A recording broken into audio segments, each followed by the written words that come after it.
So Nintendo have re-released a lot of Wii U titles on the Switch, haven't they? We've got Mario Kart 8, Pokken Tournament, Bayonetta 2, Donkey Kong Country Tropical Freeze, Hyrule Warriors, Captain Toad Treasure Tracker, New Super Mario Bros. U, Tokyo Mirage Sessions, Pikmin 3, amongst others. And with Super Mario 3D World on the horizon, we can look forward to yet another Wii U port. So with Nintendo fully supporting the idea of the Switch being a one-stop Wii U port machine, I want to see a re-release of Star Fox Zero. You know, that Wii U title which was delayed a few times so that they could fine-tune the controls, and then when it came out, no one liked the controls? That one. But I reckon with a couple of tweaks, and without all of those clumsy controls, I think it would make an excellent port to the Switch. Hello fellow gamers, and would it be such a bad idea to port this across as well?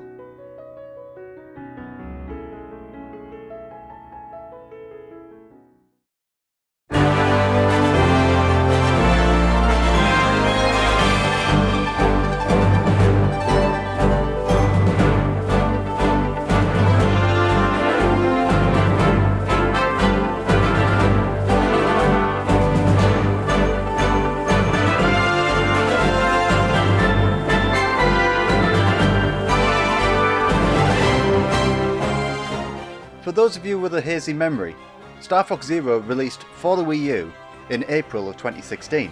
But at time of recording, that's nearly 5 years ago now. Nintendo worked alongside Platinum Games in order to get the game developed. These are the same peeps who were behind such games as Bayonetta 2. Now we don't know when they started developing on the game, but we do know that it includes a whole bunch of leftover assets from a Star Fox game that was never released on the Wii, and this was since about 2008. So in one form or another, Star Fox Zero had been in development, officially or otherwise, for nearly 8 years. Now in a move that we don't often see these days, Nintendo announced it in 2014, which was about 2 years before the game released, so of course that built up a lot of hype. So you might remember there were a couple of projected release dates, of which Nintendo decided to push those release dates back, and it finally came out in 2016, and the reason for a couple of these delays had been that they wanted to fine-tune the controls for the game because it used the Wii U gamepad in a rather clever way. The game would be played as normal like any other Star Fox game on the big screen, but on your gamepad you could see the pilot's view. And the idea behind this was that it would help you be more accurate with your shooting. So you can imagine what with a couple of the delays being squarely focused on the controls, you know that they're going to be absolutely tight. So when the game finally came out, no one liked them.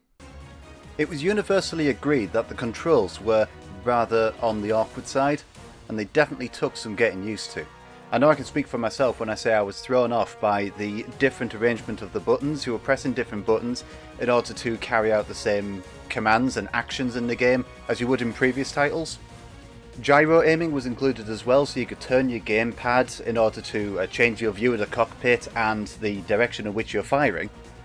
There are plenty of times in the game where you are essentially just focused on the gamepad, you're not even looking at the TV at all.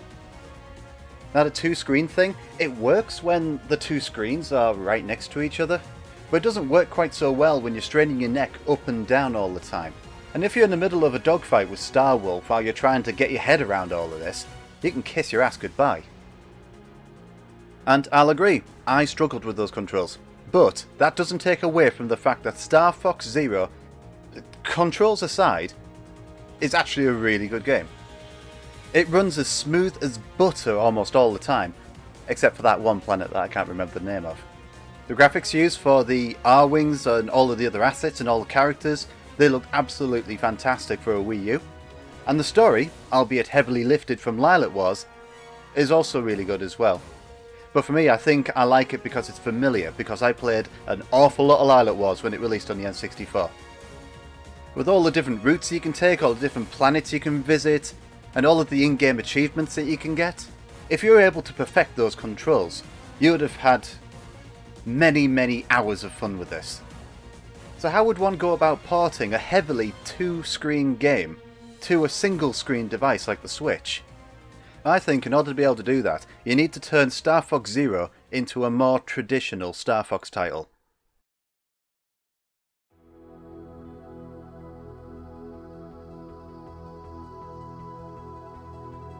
Now the Wii U, of course, is having to deal with two different screens. The game ran at 720p on your TV, and it was also streaming the cockpit view to your gamepad at 480. So ditching that second screen, and of course with the Switch being a little bit more powerful than the Wii U, I reckon Star Fox Zero would run very easily at 1080p on the Switch, whilst maintaining a nice 60fps refresh rate.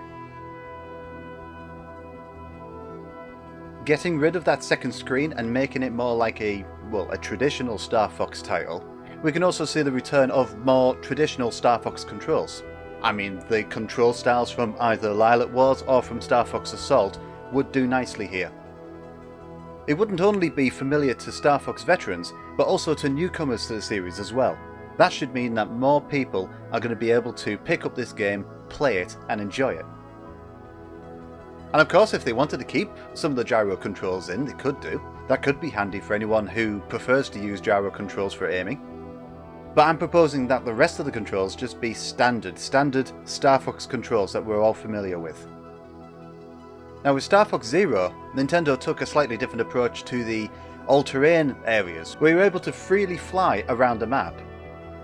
Now I don't know if this was the way that I was playing it, but I would often find that the camera position would be locked on and pointing at the main boss in the middle of the map. And in order to get your bearings, you need to look down at your gamepad, at the cockpit view, to see where you're going. For these sections, I say just make it a regular all-terrain area. Like you did with Lilac Wars, like you did with Star Fox Assault, just make it the same. That kind of change would make the all-terrain sections much easier to manage. Now I need to mention the sounds of the game as well. I mean, they're all perfectly fine. You've got your explosions here, there and everywhere. And you've got a great soundtrack to go along with it. But on Star Fox Zero, Nintendo cleverly fed the internal communications to the gamepad. So, you know, all the voice acting and stuff, the sound of that would come out of the gamepad rather than from the TV. That'll be often why if you're ever watching a live stream of Star Fox Zero, you can't hear the voices because they're all coming out of the gamepad and not the telly. But that's easily fixed. Just bring the channels together, just make all of the sounds come out of the telly. Anyone who's played Star Fox Zero would probably be aware of a new aircraft that was introduced into the game, the Gyro Wing. The Gyro Wing is essentially a drone, but it had this extra feature on it where you could release a little robot underneath you on a cord, and it would go and hack into various different computer systems. On the Wii U, you could see where it was going by looking at your gamepad, so the gamepad was showing you what the little robot was seeing. So when porting Star Fox Zero to the Switch, just bring that up as a little sub-window on your main display. Easily solved. Now of course this wouldn't be a modern Nintendo game if there wasn't an aspect of multiplayer in it. Now Star Fox Zero doesn't have that in spades, but it does have co-op play. On the Wii U it works slightly differently. You are both still in the same R-Wing. One of you is piloting the R-Wing while the other one mans the guns. So when you're piloting the R-Wing, you're going to have more or less standard controls there, moving the ship around the screen. But the player in control of the guns is going to be used in the gyroscopic controls a lot, on a separate display. Again though, this is easy to achieve if you are playing this game with someone else on the Switch, because every Switch has gyro controls. And it doesn't even matter if both players' Switches are in handheld mode or in tabletop mode or docked and plugged into TVs. It doesn't matter, it would still work the same either way. One of you would still be able to control the R-Wing, and one of you would still be able to man the guns. I think though, if Nintendo ported Star Fox Zero over to the Switch, there is a unique opportunity to vastly improve the multiplayer aspect of it. Picture this, you and 3 mates all have Switches and you all have Star Fox Zero. You would all be able to play the same game together, either locally or online, and you can all go through the story campaign playing each of the different characters. Now how awesome would that be? And of course, if there's something in the story where one of the characters has to fail, you know, you can take one for the team. But no, I think that would be a fantastic way to implement the multiplayer if Nintendo were to port Star Fox Zero over to the Switch. I mean, come on Nintendo, you're getting some free ideas here. But having said all that, it was Platinum Games that helped make the original Star Fox Zero, and as far as we know, they haven't been approached by Nintendo to do a port, at least according to an interview that they had in August last year. But you know, Platinum Games, they are currently working very hard on getting Bayonetta 3 out of the door. So it could be, unless Platinum Games have got a number of different development teams that can work on different projects, they might go ahead and finish Bayonetta 3 and then make a start on Star Fox Zero, who knows? As long as they've got Nintendo's blessing. But I, for one, would love to see a re-release of Star Fox Zero on the Switch. A re-release where the controls have been fixed, the second screen is dropped, the graphics are sharper, the gameplay is smoother, and the multiplayer is vastly improved.